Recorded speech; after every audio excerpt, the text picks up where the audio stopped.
It was beating everything. Best Chevelles, 396, 375. Those were nothing for this car. This car was called the Black Ghost on the west side of Detroit. It would come out, win a lot of races, and then disappear. It was a legend.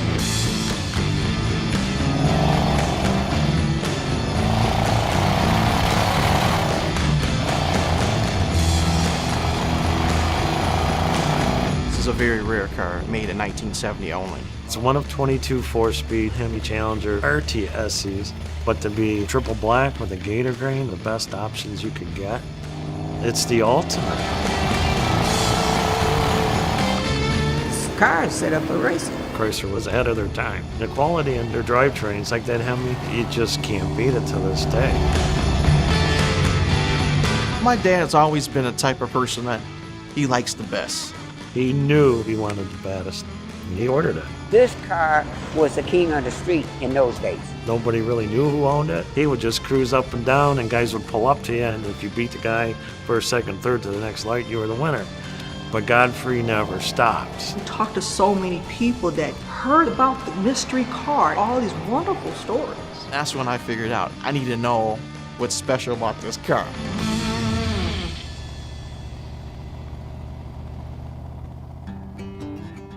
My dad, Godfrey Qualls, was born in 1942, and he was raised in Nashville, Tennessee.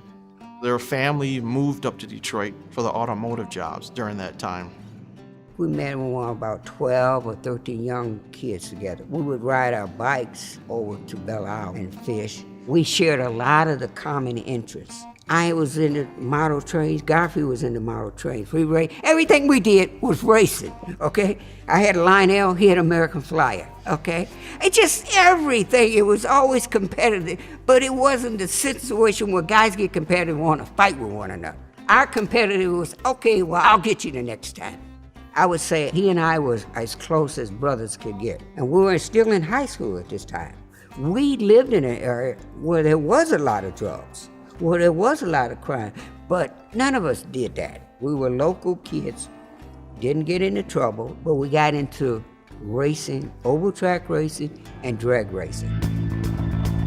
We had a special spot in Detroit where we would race, and the police didn't bother us. It was just drag races. On Woodward, they would run light to light, and then sometimes they would take it to the back streets, and that's when they took it real serious. A full quarter-mile race. Our street that I grew up on the far west side of Detroit, they'd come by your house and do a burnout. That was like calling you out. And they all go down to the street, me and the kids in the neighborhood. We'd drive our Schwinn's and run down there and watch them drag race till like 2 in the morning. It was a way of releasing, it's a way of entertainment. It was a way to see what the car could really do.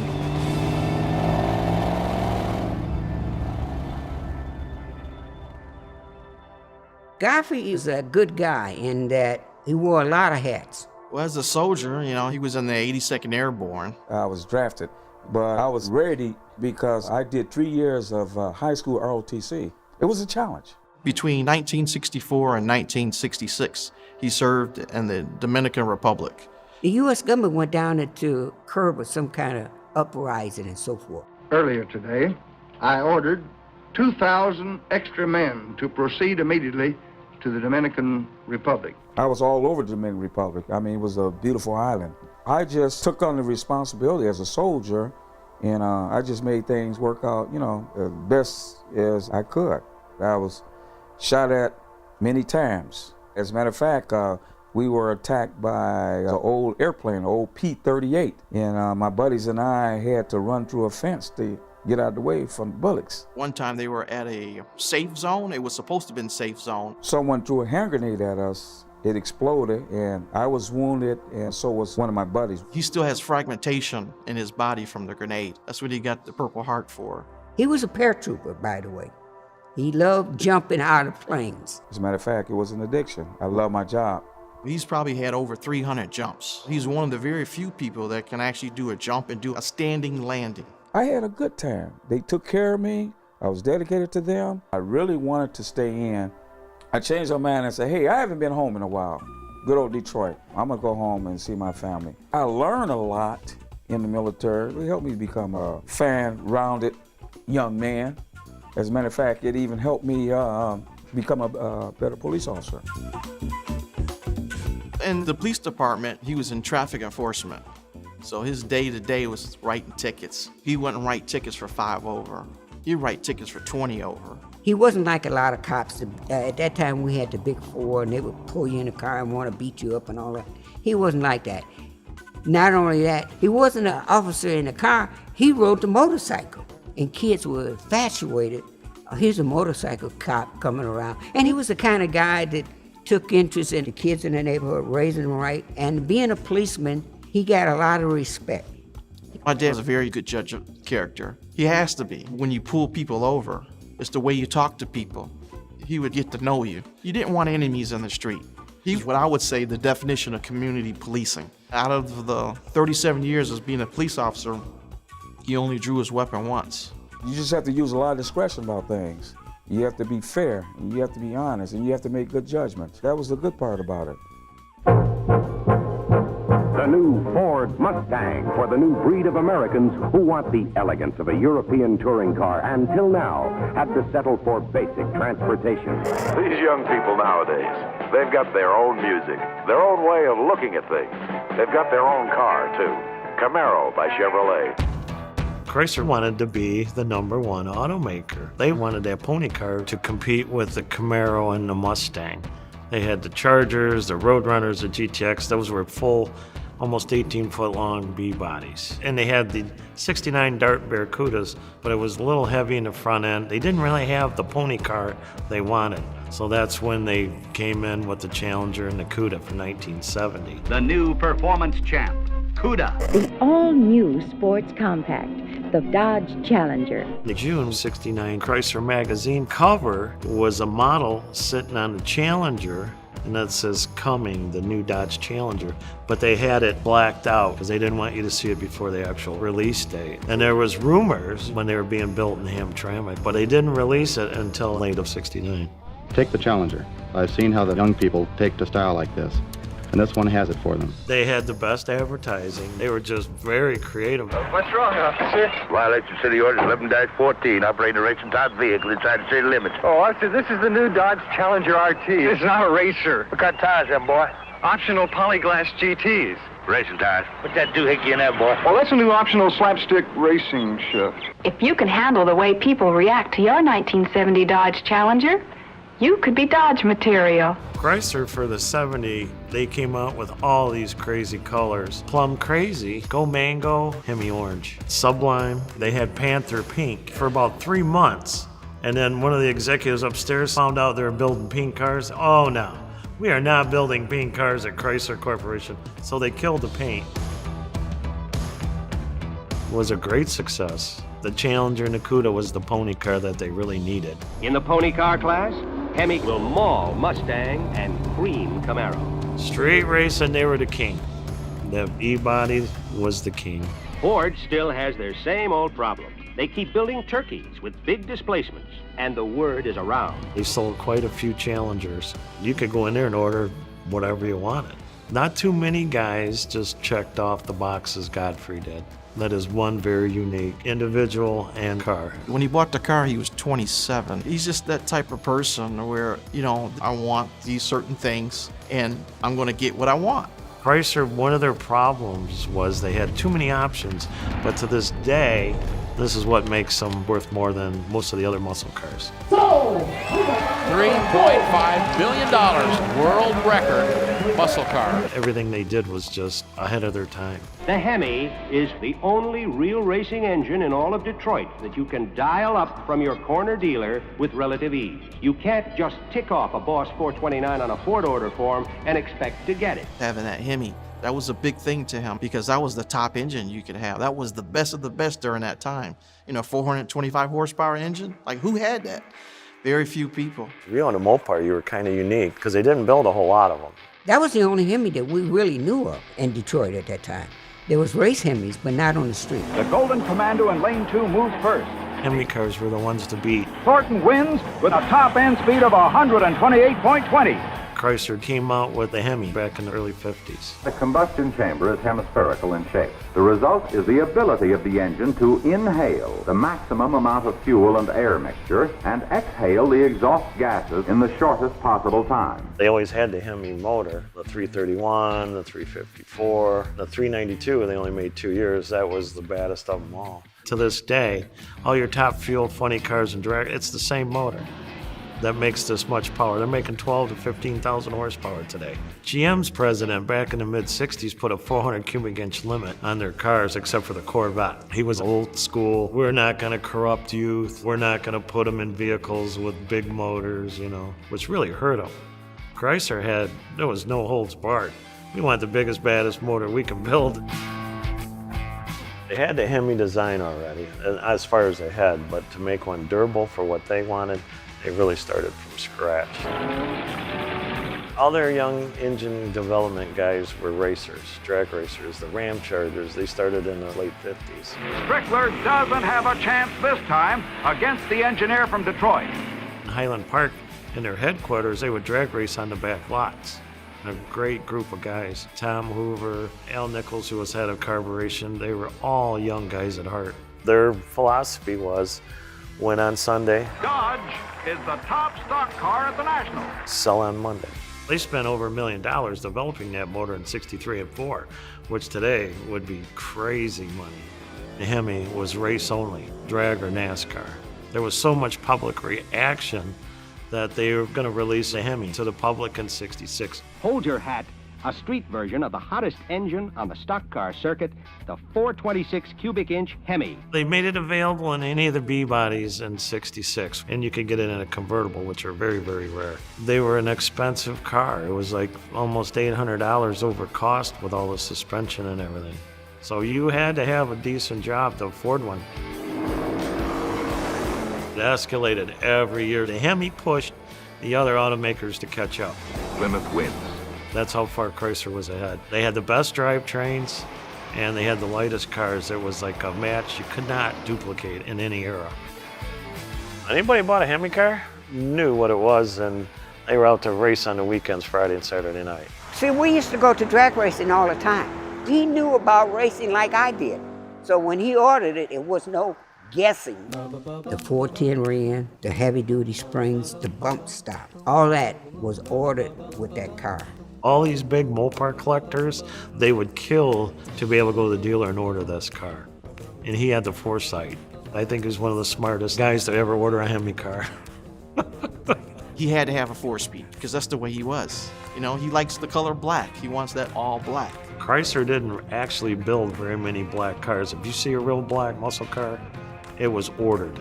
Triple black is very rare on a Mopar. When he ordered it, originally he was supposed to have a black vinyl top with a shaker hood. So I think something happened with his order that they screwed up royally on it. He saw the Gator grain, was like, he loved it and he didn't love it all at the same time. He didn't like the top, to be honest. I said, so what? And the car's got everything else. Don't worry about the top. And sure enough, that's what makes the car unique. And he likes little luxury, so he wanted the SE options that he checked. He wanted the finer details on the car and that nicer trim package. The SE package is phenomenal. You got all the chrome moldings, the trim in the lower valance, below the bumper, on top of the door, the belt line, all that stuff. And the overhead console. You got the small back window, you know, they hit a fiberglass plug. He checked off rear defogger, white bumblebee stripe, the houndstooth interior. He got the Hurst shifter. He wanted the pop-up NASCAR-style gas cap, too. And he ordered the very rare locking gas cap. Wow. Even that right side mirror, you know, that's a rare option. Yeah, because they only come with the one The left side. mirror, And right? he wanted the hood pins. He didn't want the hood to fly up at over 100 mile an hour. And AM FM, because we had one good radio station in Detroit, WABX. 99 FM, real rock radio, constantly. WABX. And they played a whole side of albums, so he wanted AM FM for that.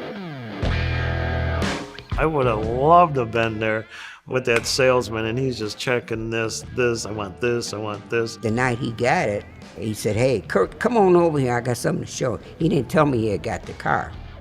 And I was really surprised. You know, it was on a cold night, but I said, hey, let's wait. The weather's gonna warm up. We'll see what the big boy can do. It came to life when May and June come. That car was a terror on the street. That car made a name for itself.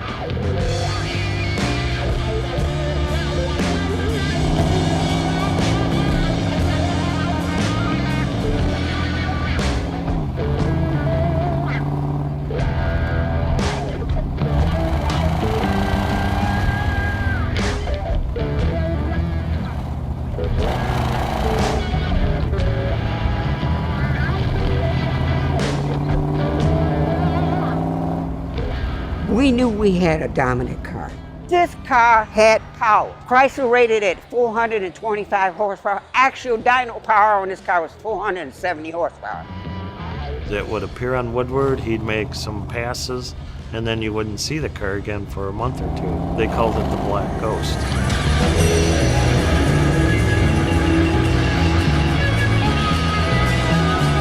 That just traveled all around. Everybody knew the car existed, but nobody hardly saw it. They heard, oh yeah, I got beat by that black Hemi Challenger. Our neighbor, they bought a 427 Corvette aluminum head motor, and then they stuffed it in this brand new Camaro, strictly to be the fastest king on Woodward and look for the baddest Hemi car that they heard of, which was the Black Ghost. In the summertime, we would race cars. That was it. Yeah, he knew how to drive it, that's for sure. GQ, the street racer, I don't know much about that.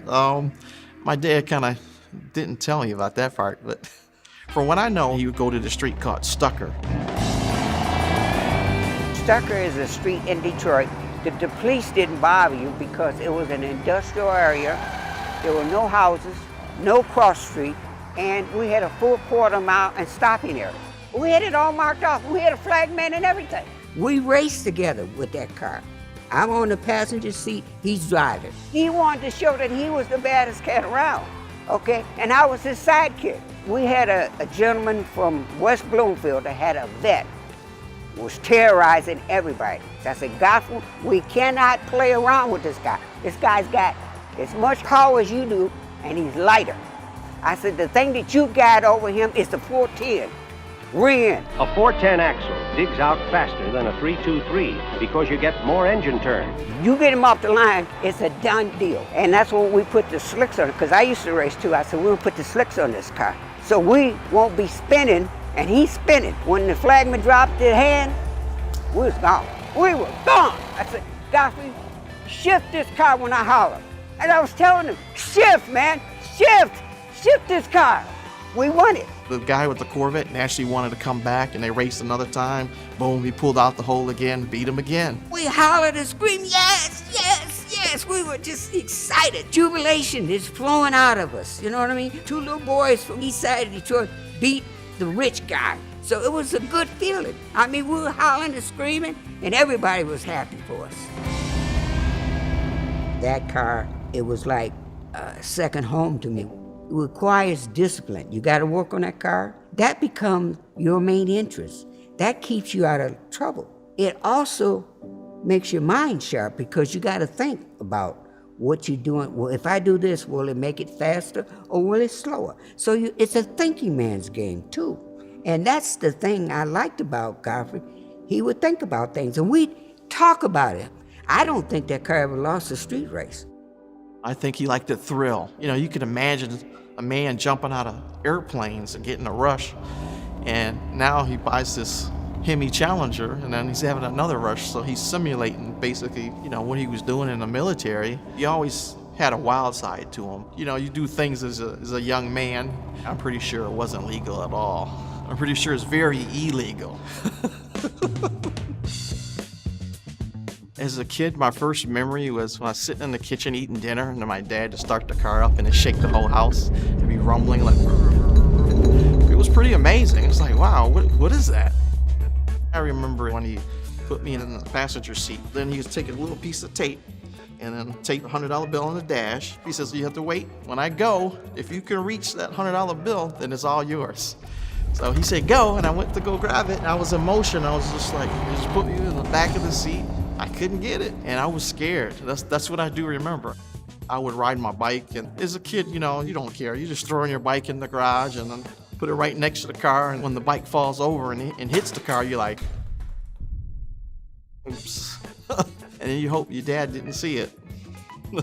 I really wish, thinking about that time, that I didn't do that, but, you know, things happen, and it's part of the car's story and history now. I had a very good relationship with my father. I mean, I probably had the best relationship a son could have with his father. He supported me in a lot of the things that I did. I used to race RC cars. He helped me tune the car and set the motor. He spotted the car for me. I used to win a lot of races, and he'd cheer me on. And I used to lose a lot of races, but he'd just tell me, he says, you know what, don't worry about it. You know, just get back on track. We had a lot of good times together. My mom drove the car. That was kind of a cool thing, that your mom driving a Hemi car, you know? Yeah, not too many guys could say that. He used it right up. I mean, he put 45,000 miles on it. He put a trailer hitch on a Hemi car. Like, who'd go figure, right? He did that because he loved to ride bikes. Oh, he loved bikes just as much as he loves the car. I asked him if he would go camping. He goes, no, I'm going my motorcycles with that. In 77, I went back into the Army, and I went into the Special Forces group, and I got my Green Beret. I became a Green Beret. For an older guy to go back into the military, that's why he always say I had to show these young boys how to do it. My dad, you know, he was on the 82nd Airborne. After he did that, he went back in, so he calls himself the Zulu Warrior. So that's what those stickers are for on both sides. During the 80s and 90s, the car just basically sat in the garage. It just sat and sat and sat. There was other things that were more important, and that was his family. Just life took over. The car disappeared, just completely disappeared. He put the car in the garage in blocks, and nobody knew where the car went. They all thought it was wrecked or something. It meant a whole world to him because it was something that he had that no one else had. And when it come time to sell, it was the sentimental value. He couldn't let it go. One gentleman came from Canada with cash, and he offered him, I think at that time, $85,000. I said, why didn't you take it? He said, nah, no, it's a part of me. It was a part of him. I never saw this car until 1980, and that was by a fluke. There was a guy on the east side. We'd swap parts. His name was Steve Petrovic. I was over there, it was like Saturday around 1:30 in the afternoon, and Godfrey had just come over. He was trying to get his Challenger running, and Steve, in his Yugoslavian accent, this dude, he raced on the street Hemi, he know Hemi good. I'm well known for a lot of rare Hemi cars. So I said, yeah, I'll take a look at what you got. He never really said nothing. He just said, I got a 70 Hemi Challenger, but it's been parked. I'd like to get it running and start driving again. So when we went over there, you know, this is a 1.5 car garage, non-insulated. He had locks on it. He opened up the door and he had the car kind of covered up except for the hood. The first thing I seen was a brand new NOS shaker hood up against the wall in the right corner. The ultimate option, the shaker hood. And I said, oh, you bought that to put on the car after you ordered it? He goes, no. When my dad originally ordered the car, it was supposed to have the shaker hood. The 426 Hemi, available on Challenger RT, so's this shaker hood. The shaker hood's a special hood so that the top of the engine can stick up above the hood. And as the engine's running, you can see it shake. It allows fresh air to come into the engine to give you a little bit more power. Strangers will tell me, hey, your dad, that was supposed to be a shaker car, and he never got to shake. I'm like, what, really? The dealership salesman told him, if you want a shaker hood, go order a CUDA. The salesman really made him mad. That's why he went after him and he sued him. Right. Yeah, that sounds like my dad. That's how he was. That's how he was. He was quiet until he was mad, I think. When he won that shaker hood, the judge said the dealership he bought it from has to put it on the car for, you know, that's part of his deal. But he said, I'll never leave it at the dealership, because he knew the porters would be out on the back streets tearing the heck out of his car while they were doing it. So that's why he never put the hood on. They didn't make it available until after he successfully sued them. So April 15th of 70, they sent a memo to dealers that Shaker Hood is now available. This car has significance to any Chrysler enthusiast. The Challenger Shaker Hood became available in late of 70 was because of Godfrey in this car. The first thing I says, how much you want for the Shaker? He goes, nope, I can't sell it. He goes, it goes to my car. And I said, okay, let's see what you got. And then when he took the blankets off the top and I seen the gator grain, the SE package, I about had a heart attack, you know? I was like, wow. I just said, where did you get this car? He goes, I special ordered it. This is my baby. He said, I used to go up on Woodward once in a while, and I'd run a few guys, and then I'd come home.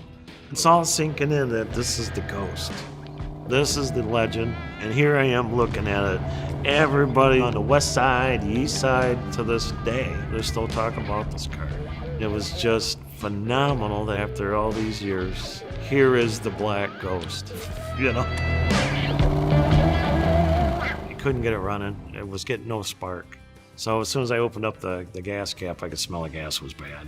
So I said, well, we can't use that. You're gonna have to pull a tank and we're gonna have to clean it or maybe get a new tank and sending unit. But instead I said, we can just run a rubber hose into a gas can off the fuel pump. But when I took the distributor cap off, it was all corroded bad from sitting in this garage. I said, well, Godfrey, I'll take the distributor home, I'll clean it, I'll set the dual points.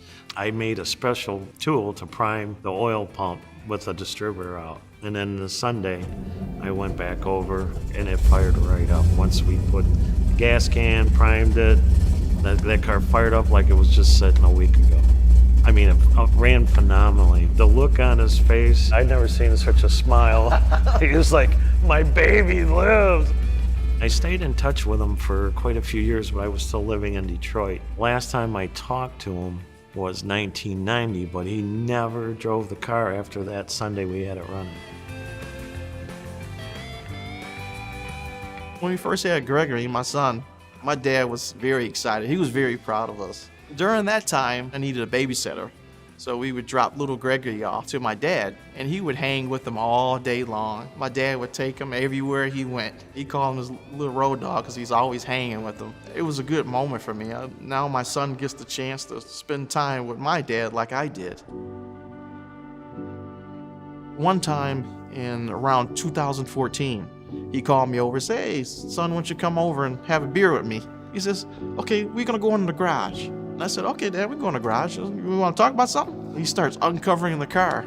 He didn't really say much. And I looked at it and I said, wow, this is a nice car. The more I start looking at the car, the more interest I start building in the car. And I said, you know what, Dad, this car's so dusty. Let's just clean it up. And we did that together. And we just wiped down the car. And it was a pretty good experience, I didn't know at that time. I think he was trying to tell me that he was sick. He had prostate cancer. He had it in 2008. Then he had the surgery, and it went to remission. So we thought, thinking, oh, my dad's going to be around for a while. The doctor said he was, I'm thinking, okay, he got over that, yay. And it came back, and it metastasized into bone cancer. And then, things start going downhill from there. I went to go visit my dad in the hospital. It was around December 21st. He said, son, I'm going to draw you a map because it's hard for me to explain, and I want you to go follow this map and get the envelope for me, and I want you to bring it up to the hospital tomorrow. The next day, I go back to the house, and I follow his little map, and then I found his envelope. So I get to the hospital, and he opens up the envelope, and it's all the paperwork for the car, and he just signed the title right there and gave me the title. It almost put me in tears because I never wanted the car that way.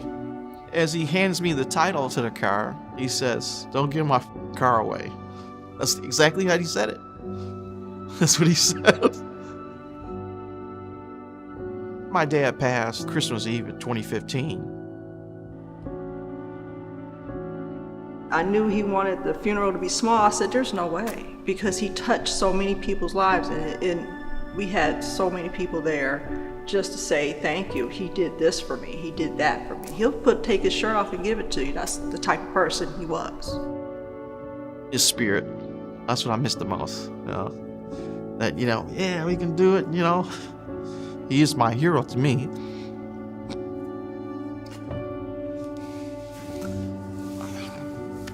And the only problem with it, think about him. Sometimes I miss him. When I met him, he used to tell me he had this car, and it was just in a garage, covered with blankets and other stuff on it, and it was just a car. But then after he passed, maybe 2-3 months, then we started getting calls.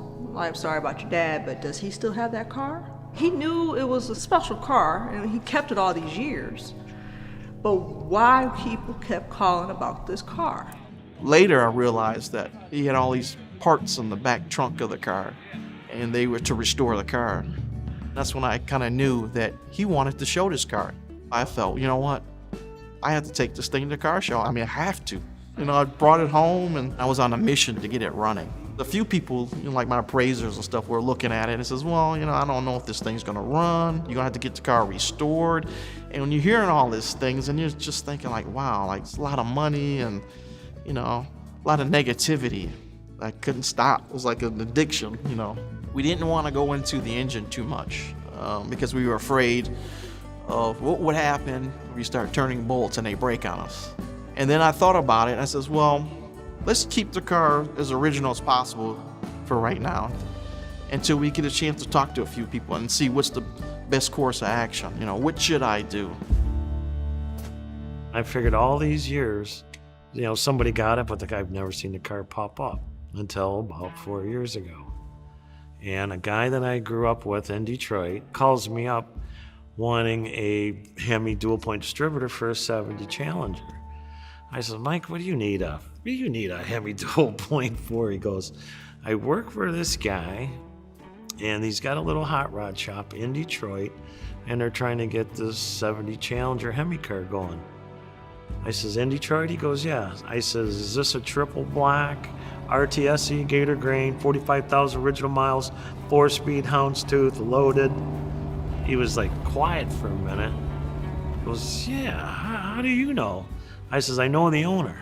I said, give him my phone number and have him call me. He goes, well, I'm sad to say that he passed away. His son has it, and they wanted to get it running. I says, tell him, please, let me see the car before they touch it. This car is very rare and original. So it took about a week and a half for them to warm up to me, but when Mike told them I knew the car and I knew his dad, I got reacquainted with the Black Ghost. Now I know how to smile he has. I was now I'm getting goosebumps. This is it to me. This car is the coolest car that I've ever been associated with and had the luck to work on it. So we put fresh plugs in it, fresh wires, and now it's time, the moment of truth. Will it start up? It's been sitting for 37 years. We'll see what happens. All right. Probably the first 3 or 4 tries, it didn't want to start. We had nothing. This is oh. But as my dad always say, never give up. Okay, we're gonna try another time. This is our 5th time? And eventually, we turned the key and it started right up.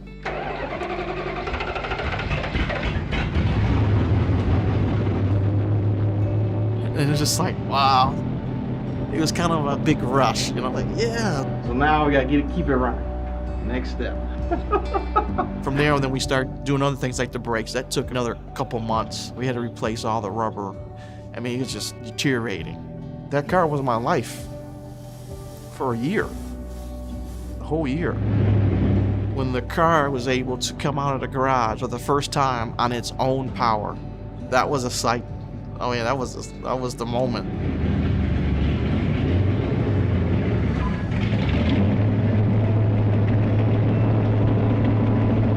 I was just yes, Dad, I did it, We did it. We got it on the road for the first time. I said, Gregory, come on, get in the car. We'll take you for a spin, a ride. Hello, we're in a 1970 Dodge Hemi Challenger 427. just have a good old time. We spend like 30 minutes out on the road doing 25 miles an hour, cruising. Yeah. I just love the way the car drives. It's kind of unique, it's different. I feel connected to it when I'm actually driving and shifting. Every time I actually get in the car and drive it, I can feel my dad's presence and the spirit there. My actual first big event was at McCacken, the Muscle Car and Corvette Nationals in Chicago. It made me feel good. It made me feel proud. My wife, my daughter, Gregory, and I, we all go out and we just have a good old time. We took this to the Autorama, and a lot of people came and said, is that such and such car? And is that where's Godfrey at? I said, I'm sorry, but he passed. What? And he was off somewhere. I had to call him back, said, this guy knows, and get more just to get the stories. It was just amazing. I found out about the street racing. People would come up to me and says, yeah, I've seen that car. I know that car. That car's a legend. That's a myth. And I'm like, what? Yeah, your dad used to race down the alleys of Detroit. That's when we figured it out and started investigating ourselves. And then he got in touch with other family members and was like, he did what? And then he was like, no, he couldn't. I said, who would make up stories like that he used to drag race, put slicks on it, and take off as a cop? I started doing research on the car and start studying the facts. I became a car guy. Every time we take the car out, it's always an interest. All black Hemi car with a gator grain top. A lot of people haven't seen a car with the top like that. I want it to be a survivor car, because that's what it is. It's only original once, right? It's still unrestored, and it still runs great. It's never been touched. It still has the original valve cover gaskets, the intake. Motor's never been apart, never been out of the car. To see that car, for me, it brought back a lot of memories that I didn't even think about. Happy ones. Yeah, man, like I said, man, that's 50 years ago. I mean, way back, man. I didn't think I'd be alive this long. Being with Godfrey and his son, it's very touching to me too, because I've seen it from day one. It's a good feeling. So there was one Army man in the car, and my dad basically had that because of the military. And so my son saw that and said, hey, that's GQ. So then he goes back in the house and he finds two little Army men, and then he says, you know what, these belong with the car. And then he sticks them in the car. And then my son says, that's GQ, you, Dad, and me. He's carrying on his father's legacy, and he could have sold it too. My plan is to keep the car so it can go down to a third generation. It's awesome. I like taking rides in it. How does this car make you feel, Dad? Like GQ. It's something about that car that they hold on to.